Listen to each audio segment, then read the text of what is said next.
friends, and I met a guy named Big Buddha. Shout out to Buddha. He's from the Bronx in New York. He was living in Atlanta at the time, and I met him at the job.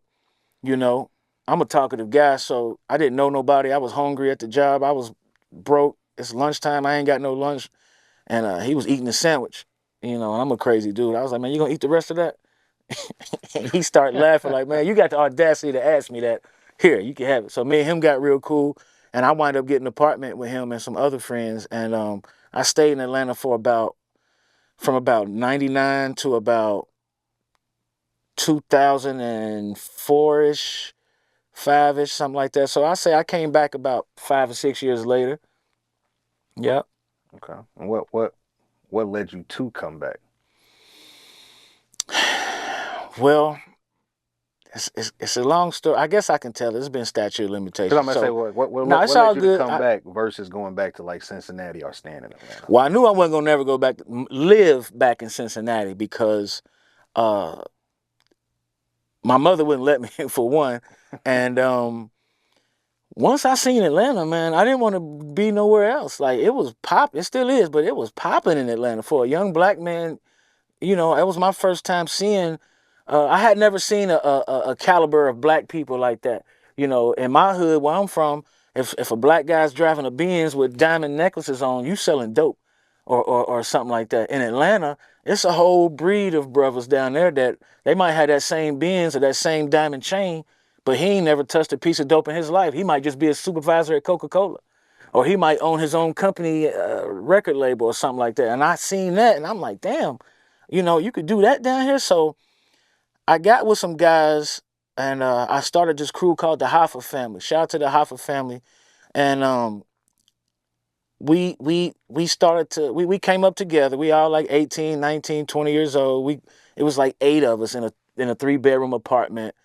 I done moved out from my uncle. You know, like I said, I done started meeting friends and stuff. Moved out from my uncle, and one of my best friends is Puerto Rican, and he's from Puerto Rico. So, and he learned how to speak English very well. He's one of them Puerto Ricans that you wouldn't even know he's Puerto Rican. You would think he's just a light skinned black dude, Right. but he's really Puerto Rican. His whole family and all of that. And he, you know, we was doing little petty stuff or whatever, and he wound up coming across a Mexican cartel at the time, and you know, we started doing a couple things, making some money, and we went from being broke to having a lot of money.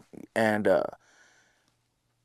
what we was involved in, I, you know, I'm trying to do the right thing and do the Coca-Cola supervisor job or whatever. Yeah, and it was just too tempting, man. I'm like, damn, this cost, they're gonna give it to this for this. Well, I know people in Kentucky and Cincinnati that have paid this. So I started doing that, and I started making a lot of money. We started making a lot of money together. And this is like 23, 25 years ago. And in the process of me doing what I was doing, uh, I decided to get a crib up here. I moved back to Harrisburg. I bought a house. I didn't buy a house. I started renting a house, and I moved back to Harrisburg to better look after my business that I was doing at the time. And I came back, and like I said, I'm visiting back. When I moved down to Atlanta, I didn't just stay down there for 5 years. I was still homesick. I'm coming back and forth every other weekend like a dummy. Thinking back, that was stupid. You know what I'm saying? Like, you in Atlanta and it's popping. You want to come back to Harrisburg. Yeah. I'm in love with this little girl. You know, wound up having my first child at 21. And so I was like, you know what, man? I need to come back and be with and I had another child at 22. And I'm like, man, I need to come back and, you know, be with my kids and better look after my situation, what I was doing. And I'm starting to rap. You know, I met this guy named Don Wees, one of my close friends to this day. He had his own record label that he had put together called Wartime Records.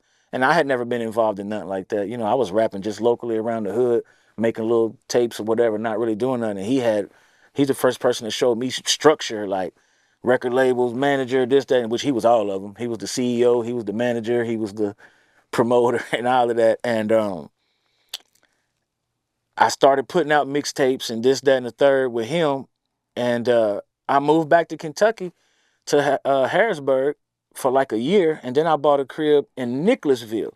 I was renting out a $400,000 house in Nicholasville, uh, and I wasn't doing nothing but selling weed.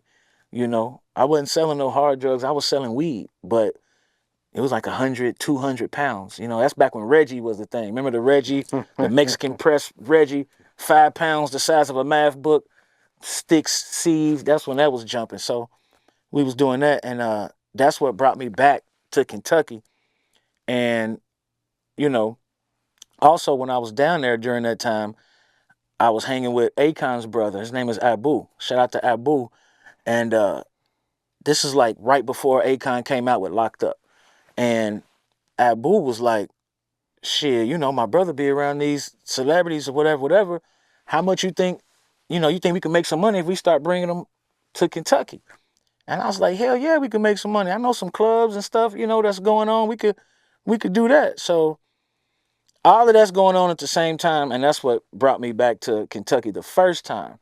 And I stayed back for like 3 or 4 years in Kentucky, and I started being a club promoter. I started bringing artists from Atlanta to Lexington, because when I was living in Atlanta, man, in Atlanta, you remember Jermaine Dupri came out with that song and he mapped out every day, Monday night is this, Tuesday night is that. It's really like that. So when we was making all that money, we was going to them clubs every single night, and we was spending so much money. Like, it was like, you know, we'll go to the club and it'll cost, say it might be a night where you gotta wear all black, or you can't wear jeans or whatever, whatever. But we'll have on throwback jerseys and whatever, whatever. And they'll be like, well, y'all can get in, but it's $200 a piece for y'all to get in without the dress code. Then when we get in, it's another 100 or 2 to get into the VIP inside the club where the celebrities is at. So each one of us will pay like $400-$500 before we even bought a drink, and there's 9 of us. So any given night, we spending $4,500 just to get up in there. And I started rubbing shoulders with, cause that circle is small. Once you get up to that upper echelon, that circle of successful people, rappers, actors, musicians, whatever, whatever, athletes, is small. So I started rubbing shoulders with those guys and Abu, and we started to get known. My crew, the Hoffa family, started to get known. This was the time when BMF was down there. I'm not saying we was big as BMF, but they knew us. We was dealing with them too. And by me mingling with the stars and stuff, I started getting numbers and talking to managers and rappers and stuff. I knew a lot of rappers before they got big, like Young Jeezy, T.I., Ludacris, all of them, and I started bringing them to Lexington. We did so many shows in Lexington, you know. The first one I think I did was David Banner. I brought David Banner to a club called Varsity Blues. It's now called the Tilted Kilt, but it was renovated different back then. It was like a concert hall. And I brought David Banner when he had the #1 song in the country. And them girls get down on the floor with Lil Flip. Yeah. Brought him up here, did that show. I brought Yin-Yang Twins up here when they was #1 in the country. I tell you something, Yin-Yang Twins, when I brought them to Varsity Blue, they debuted one of their songs before it even came out, right here in Lexington, Kentucky. I think they had Whistle While You Twerk out at the time, but they debuted, they got on stage and did their show, and they was like, we about to debut a hit, this song we about to come out with, nobody heard it yet, and it was Salt Shaker. That song was debuted right here in Lexington, Kentucky. I was on tour with Young Jeezy when he was in his prime with Trap or Die. Thanks to my guy Bone. They called him Bone back then. His name is Carbon 15 now. Shout out to him. He used to have me on tour with Young Jeezy. I was on tour with T.I. when he was in his prime, when he had the #1 album and the #1 movie in the same week. It was the King album and the ATL movie. Clay Evans, rest in peace to him. He showed me everything I know about this management game and doing all of that. He used to have us around doing that tour and everything. We brought, who else I brought out here? All type of people. Akon, of course, brought him to a club called Starlight, used to be in Wood Hill. We brought Jagged Edge when they was in their prime. We did a New Year's Eve show with them. Just a number of people. Lil Scrappy, when they had Kamikaze 2. Clay used to, when I used to book T.I., we booked him to Louisville Gardens a few times. When I used to book T.I., Clay used to say, you can book T.I., but you got to put my new artist I'm bringing out on there too. His name was Young L.A.